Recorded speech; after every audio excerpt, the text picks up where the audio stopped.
Let's talk about Nibiru some more, or this rogue planet, whatever you want to call it. If it were actually coming into the solar system and going to be close to the sun in December of 2012, we can see how bright it would be. If it were a planet like the Earth, it would be bright enough to be easily seen in the night sky. If it were a giant planet, it would be the brightest object in the night sky. If it were a brown dwarf star, it would overwhelm everything else, and you could even see it in the daytime. But it's not there. How do I know it's not there? Well, there are at least 10,000 professional astronomers and 100,000 amateur astronomers that could easily see it. In fact, if it were real, they would have been tracking it for many years.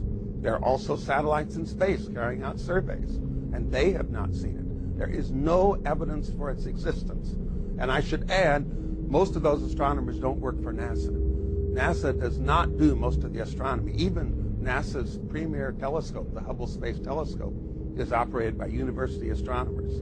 The largest telescope in the world, which is in South America, is operated by the European consortium. And so this is nothing that could be hidden. If it were real, the astronomers would have seen it for years, and you could see it. Besides, it's not just a matter of seeing it. If a massive object were coming into the solar system, the most obvious thing it would do is distort the orbits of the planets.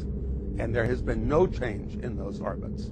In particular, we measure the distance to Mars every day because we're communicating with our spacecraft there.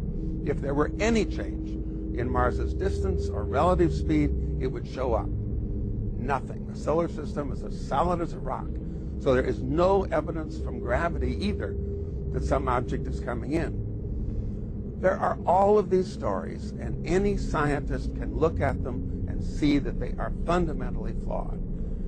People seem to want there to be a cataclysm. Well, there isn't going to be one. There is no evidence whatever from science of the reality of Nibiru or any other interloper, of any changes in the Earth, of any external objects that pose us danger.